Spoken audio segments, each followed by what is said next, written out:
जब देवर्षि नारद बन गए थे बंदर। एक बार की बात है, नारद जी हिमालय पर्वत पर तपस्या में मग्न थे। तपस्या करते करते उन्हें अनेक वर्ष बीत गए, किंतु उनका ध्यान न टूटा। नारद जी की तपस्या से इंद्रदेव बहुत अधिक भयभीत हो गए। उन्हें लगा कि नारद जी का तप कहीं उन्हें स्वर्ग से विस्थापित न कर दे, क्योंकि नारद जी अनेक वर्षों से निरंतर तपस्या में लीन थे। इसलिए इंद्र ने कामदेव और ऋतुराज बसंत को बुलाकर नारद जी की तपस्या भंग करने का आदेश दिया। इंद्र का आदेश पाकर दोनों हिमालय पर्वत पर जा पहुँचे। वहां पहुंचकर कामदेव ने अपनी सभी कलाओं से नारद जी को अपने वश में करना चाहा।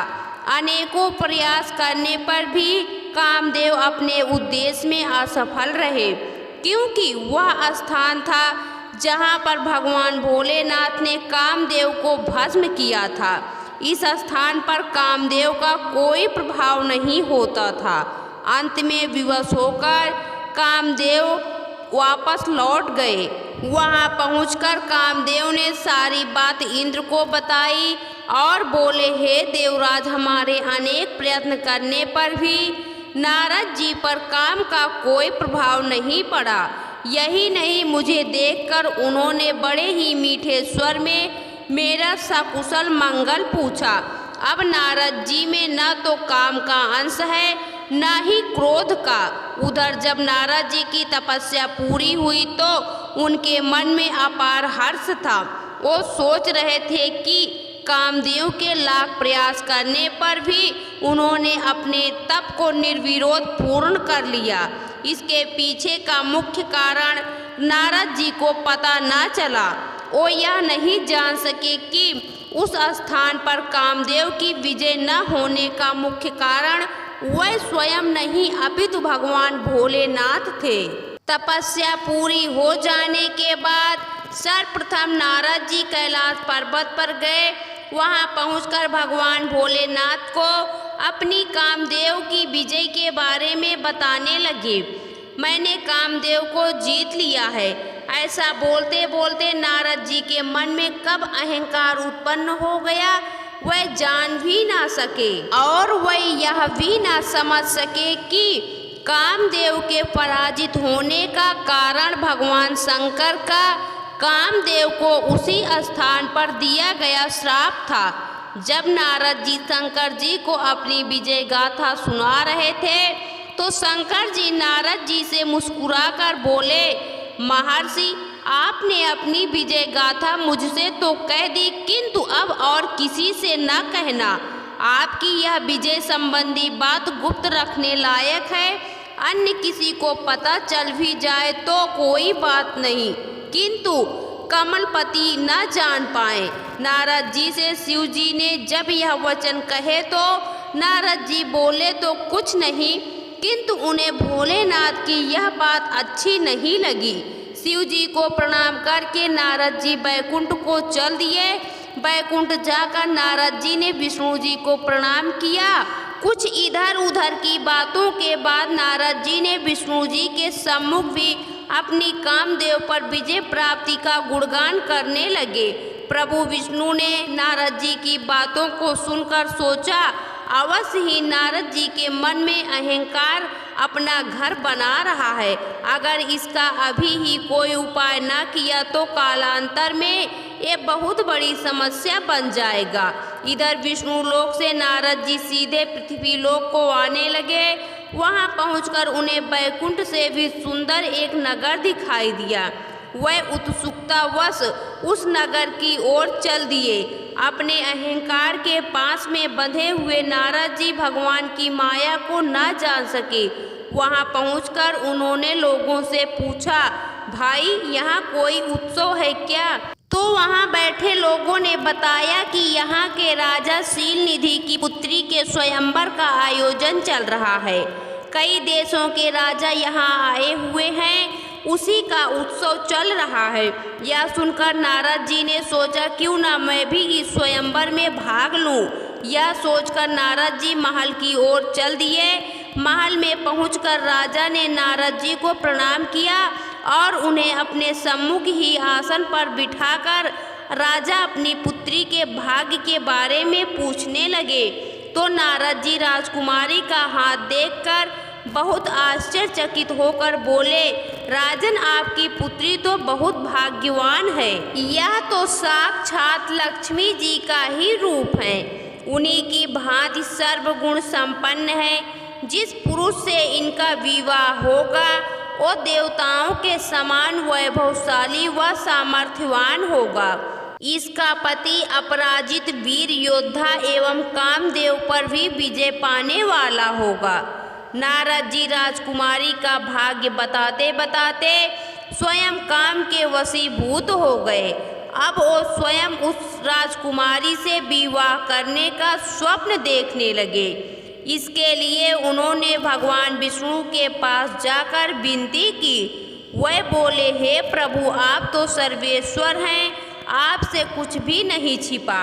मैं आपका सेवक हूँ, आप अगर चाहेंगे तो यह कार्य संभव हो सकता है। हे प्रभु मेरा शीलवती से विवाह हो जाए, बस इसके सिवा मेरी कोई आकांक्षा नहीं है। आप बस स्वयंवर के लिए अपना रूप मुझे दे दें। आपकी कृपा के बिना एक कार्य पूर्ण नहीं हो सकता है। बस यही एक उपाय है जिससे मैं राजकुमारी को प्राप्त कर सकता हूँ। तब भगवान विष्णु मुस्कुराकर बोले, नारद तुम तनिक भी चिंता मत करो, तुम मेरे पुत्र के समान हो, इसलिए मैं तुम्हारी सहायता के लिए एक कार्य अवश्य करूँगा। विष्णु जी के इतना कहते ही नारद जी फिर से राजा शीलनिधि के राज्य में जा पहुँचे। उन्हें विवाह की इतनी शीघ्रता थी कि तथा मन इतना विचलित था कि नारद जी विष्णु जी के कहे हुए वचनों का अर्थ भी नहीं समझ पाए। उन्होंने सोचा कि प्रभु ने कहा है तो अपना रूप दे भी दिया होगा, किंतु विष्णु जी तो अपने भक्तों के साथ सदैव वही करते हैं जो उनके लिए उचित होता है, ना कि वह जो भक्त चाहते हैं। नारद जी ने भगवान से अपना मुख हरि के समान बनाने को बोला था, क्योंकि विष्णु जी को हरि भी कहते हैं। उनका मुख हरि के समान बना दिया। हरि बंदर को भी हरि कहते हैं, तो नारद जी का मुख तो हरि बंदर जैसा बना दिया। अन्य शरीर प्रभु ने अपने समान बना दिए।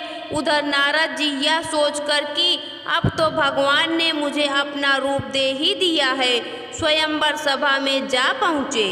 उधर स्वयंवर का प्रारंभ हो चुका था। अनेक देशों के राजा सभागार में सिंहासन पर विराजित थे। उस स्वयंवर में भगवान विष्णु भी पधारे हुए थे।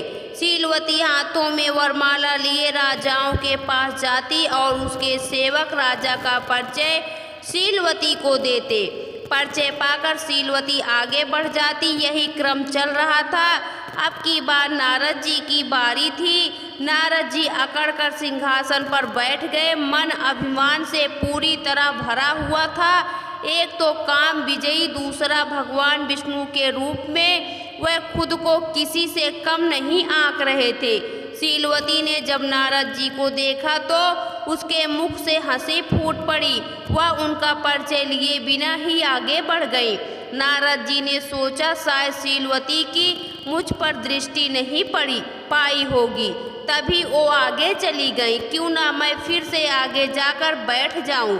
ऐसा सोचकर नारद जी फिर से आगे जाकर बैठ गए। कुछ क्षण पश्चात फिर से नारद जी की बारी आई तो शीलवती बिना कुछ कहे मुस्कुराकर आगे फिर से बढ़ गई। ये प्रक्रिया कई बार दोहराई गई, किंतु शीलवती हर बार आगे बढ़ जाती। उस सभागार में बैठे सब लोग नारद जी को देखकर हंसने लगे। अब नारद जी जान गए कि कुछ तो गड़बड़ है। अंततः राजकुमारी जयमाल लेकर विष्णु जी के सम्मुख जा पहुंची और उनका परिचय लिए बिना ही उन्हें वरमाला पहना दी। यह देखकर नारद जी थोड़े अचंभित हुए। उन्होंने सोचा कि प्रभु ने तो कहा ही नहीं था कि वो भी स्वयंवर में उपस्थित होंगे। नारद जी यह सोच ही रहे थे कि तभी सभागार में उपस्थित एक व्यक्ति ने हंसते हुए कहा, हे राजन, स्वयंवर में आने से पूर्व अपना मुख दर्पण में तो देख लेते। इतने सुंदर राजा महाराजाओं को छोड़कर शीलवती एक वानर से विवाह करेगी। यह सुनकर नारद जी और अधिक अचंभित हुए। वहाँ कहीं दर्पण तो न था। पास ही रखे हुए पानी के पात्र में जब उन्होंने अपना मुख देखा तो वह क्रोध से लाल हो गए। वह क्रोध में आकर विष्णु लोक चल दिए। जाते हुए रास्ते में ही उनकी भेंट बैकुंठ की ओर जा रहे विष्णु जी पर पड़ी। साथ में लक्ष्मी जी तथा शीलवती भी थी। उन्हें देखते ही नारद जी क्रोध में बोले, मैं तो आपको बड़ा भला समझता था, किंतु आप तो उसके विपरीत हो। समुद्र मंथन के समय भी आपने असुरों को मद्यपान कराकर स्वयं रत्न और लक्ष्मी जी को ले गए। शंकर जी को हलाहल विष पिला दिया। वो तो भगवान भोले हैं, आपका कहा कर दिया। सोचो यदि उन्होंने उस दिन विष का प्याला न पिया होता तो अब तक आपकी सारी माया नष्ट हो चुकी होती और आज मेरे साथ ये छल न हुआ होता। आपने मेरी मनपसंद कन्या का वरण किया है, अतः मैं तुम्हें श्राप देता हूँ कि जिस प्रकार मैं आज विरह में व्याकुल हो रहा हूँ, वैसे ही तुम भी अपनी स्त्री के लिए विरह में व्याकुल वन वन भटकोगे। जिस प्रकार मुझे वानर बनाकर मेरा उपहास उड़ाया गया है, इन वानरों की सहायता से ही तुम अपने कार्य पूर्ण कर पाओगे। जब विष्णु जी ने नारद जी को अत्यंत क्रोधित अवस्था में देखा तो उन्होंने अपनी माया का आवरण हटा दिया। ज्यों ही नारद जी के सम्मुख से माया का पर्दा हटा, वहाँ न कन्या रही न नगर रहा। अब नारद जी को सब कुछ समझ आ गया। वह अपनी भूल का पश्चाताप करते हुए विष्णु जी के चरणों में गिर पड़े। नारद जी बोले, हे प्रभु, मुझसे बहुत बड़ी भूल हो गई। मैंने अपने अहंकार के मद में आकर सब कुछ भुला दिया। मुझसे इतना बड़ा पाप हो गया। हे प्रभु, मुझे क्षमा कर दीजिए। तब विष्णु देव ने उन्हें उठाकर सांत्वना दी। विष्णु देव बोले, नारद, ये सब मेरी माया का ही प्रभाव था। इस जगत में सब कुछ मेरी ही इच्छा से होता है। जो श्राप तुमने मुझे दिया है उसका भी कारण मैं ही हूँ। हाँ, कुछ समय के लिए तुम अहंकार के वश में आ गए थे। अब मैं अपने भक्त को गलत रास्ते पर कैसे जाने देता, इसलिए मैंने माया द्वारा तुम्हारा शुद्धिकरण किया था। अब माया और अहंकार कभी तुम्हें छू भी नहीं सकेगा। इतना कहकर विष्णुदेव अंतर ध्यान हो गए।